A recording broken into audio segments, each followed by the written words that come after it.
Please be seated.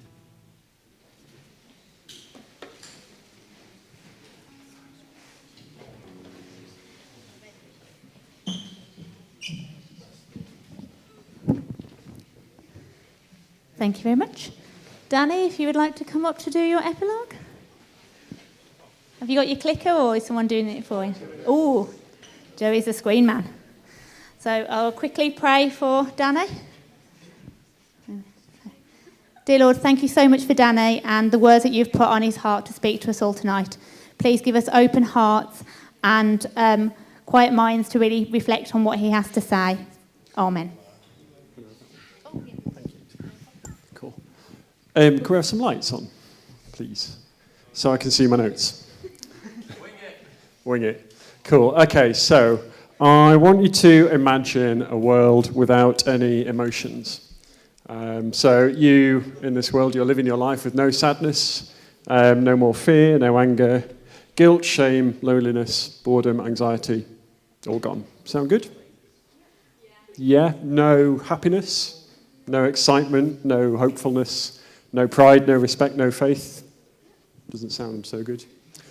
So we're going to be looking a little bit at emotions tonight and how God understands and God knows about our emotions and what we can do, how we can meet with Jesus in those situations.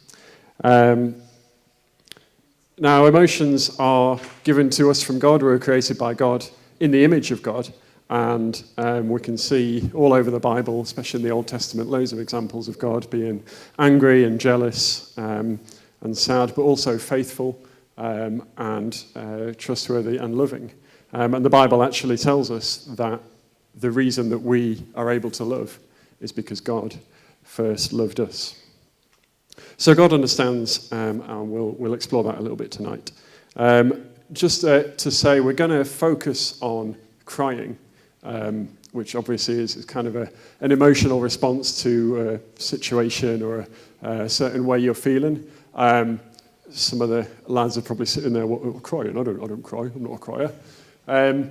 Think about other kind of emotional responses to things that happen. Do you find yourself getting angry? Do you find something happens, you get anxious, or you just want to crawl into bed and shut yourself away? We're kind of talking about all those things tonight. So, we're continuing our series of epilogues on questions that Jesus asked, and that's the question we're looking at. Why are you crying? We'll have a look at the passage in a minute, and I just want to share a couple of things that struck me when I was reading that passage. But where we are in the Bible here is, so it's the Monday morning after Jesus has been crucified on the Friday night. So Jesus has just been resurrected and brought back from the dead. And Mary Magdalene, who was a follower of Jesus, has gone to the tomb to mourn, basically, to grieve. So we'll have a look at the passage. It is from John chapter 20. I found quite a nice dramatized version on YouTube, so now let's Mary watch it. stood outside the tomb, crying. As she wept, she bent over to look into the tomb and saw two angels in white seated where Jesus' body had been, one at the head and the other at the foot. They asked her, "Woman, why are you crying?" "They have taken my Lord away," she said, "and I don't know where they have put him." At this, she turned round and saw Jesus standing there, but she did not realize that it was Jesus. He asked her, "Woman, why are you crying? Who is it you are looking for?"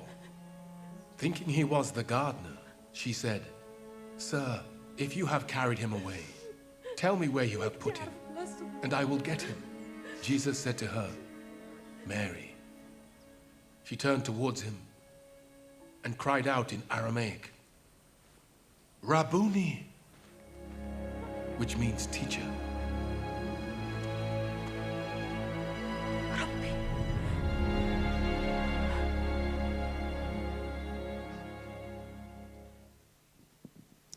Cool. So there's a few points that I kind of pulled out from what happens there that I think we can learn from.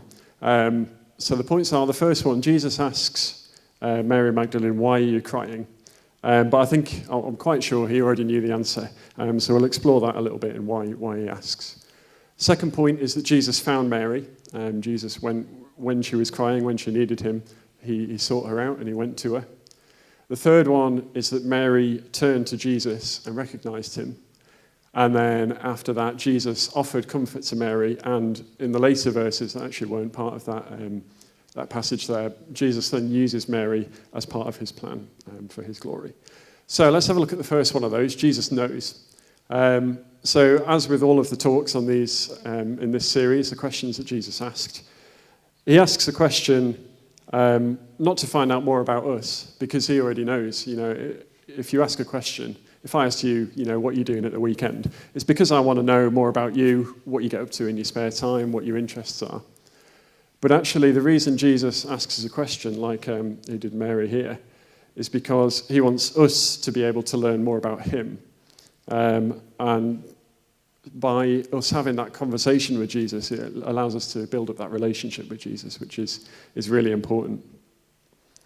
When we're crying, he knows why, but he wants us to tell him, he wants us to talk about it. Quite often, I think we struggle to share our problems and worries with other people. We might feel ashamed, or we might think we might be judged by doing that. But I want you to know that you can tell Jesus, because Jesus already knows everything that's going on in your life. He knows what's on your heart. And Jesus, he knows you better than you know yourself.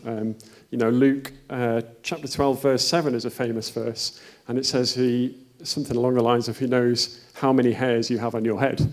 I don't know how many hairs I have on my head. Even Gareth, hasn't got that many to count, probably doesn't know how many he's got on his head. But Jesus does. The point is that Jesus knows. But even more than that, Jesus was human for a little bit, which is absolutely mind-blowing when you think about it, when you get into it, is that God sent a part of himself to be human and to experience all of the things that we as humans experience, including these emotions. So Jesus knows. He knows why Mary is crying, and he knows when we are in those situations and have those emotions, he knows why. The next point is that Jesus found Mary. He sought her out, and he was there for her. So the key point is that third bullet, that Jesus is there. But I just want to pull out a couple of other things since we've got time.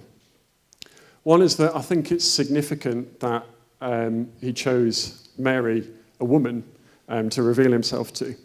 So at this point, the disciples, Jesus' followers, knew that his body was missing, that he was missing from the tomb. But the first person that Jesus went to and revealed himself to after he was resurrected was Mary. And it's quite significant because in that culture and in that society, women didn't have the same social status that they quite rightly do today. They weren't trusted, for example, to give evidence at a trial and that sort of thing. But by Jesus revealing himself to a woman before anyone else, I think is kind of a turning point, and it's Jesus showing that in his new plan for new life following his resurrection, everyone is a part of that. Just a note as well to say, in the passage, Jesus says to her, "Woman, why are you crying?" Which kind of seems a little bit harsh, addressing her as woman. If I went up to someone in the street and I said, "Woman, tell me where the station is," it's a little bit harsh. Actually, in that culture, it's quite a respectful way of addressing someone. It's like calling a man sir. So it's just something to note. The other point, Jesus asks, "Woman, why are you crying?" But he also asks, "Who is it you are looking for?" And I wonder, if I asked you that question, who is it you are looking for?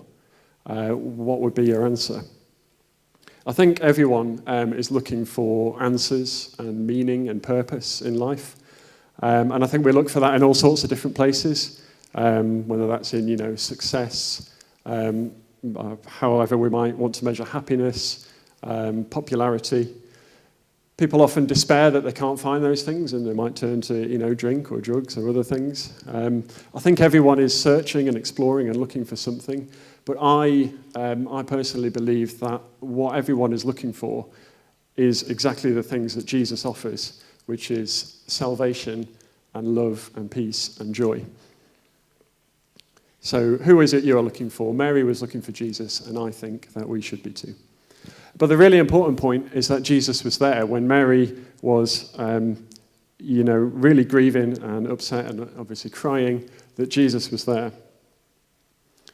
And this is the same for us too. Whatever the situation is, we've all had a really tough couple of years, and I'm sure at some point everyone has felt trapped, isolated, lonely, anxious, maybe even depressed.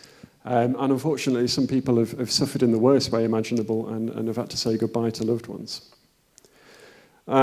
Some people do believe that COVID was sent to us as a punishment, and some people believe that of all suffering.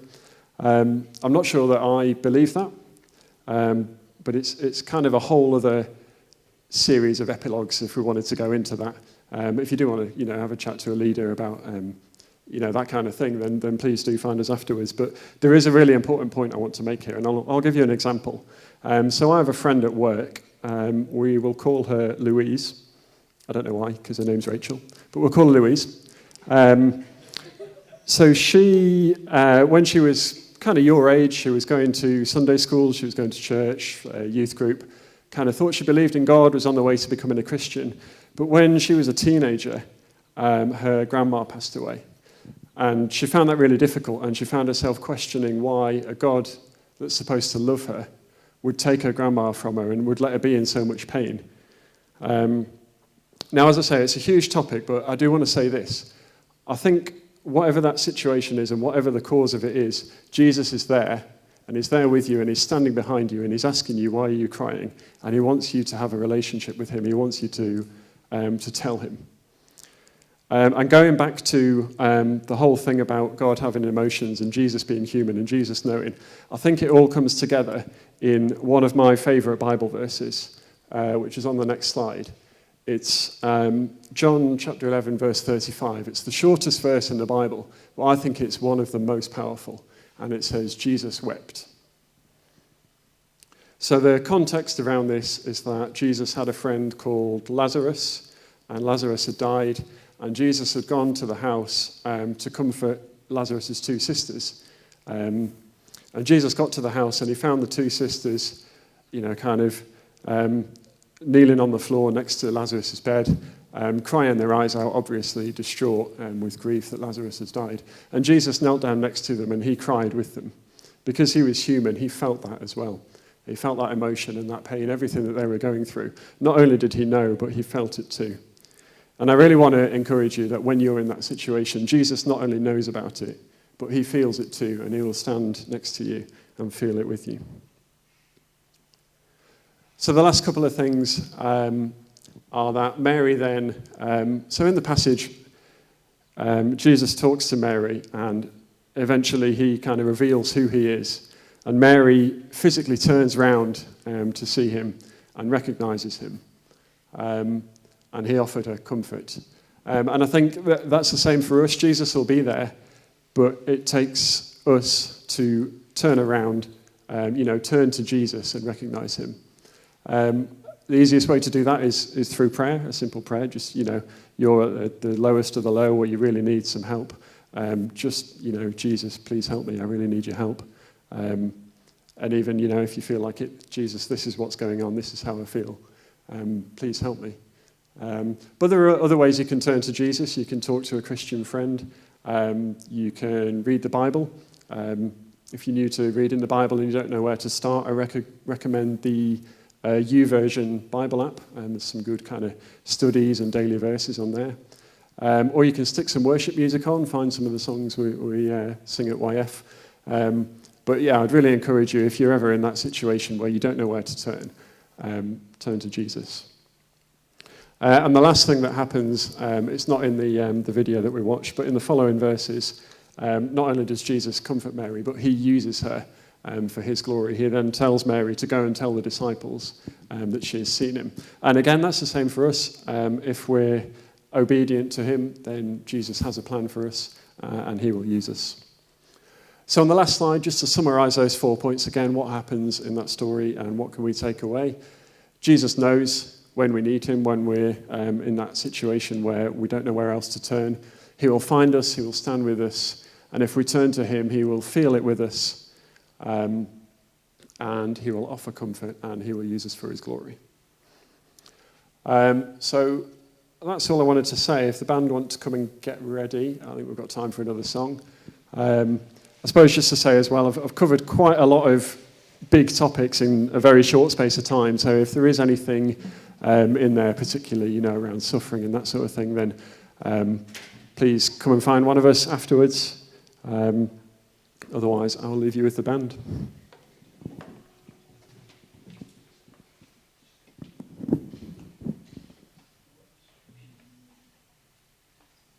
Please stand.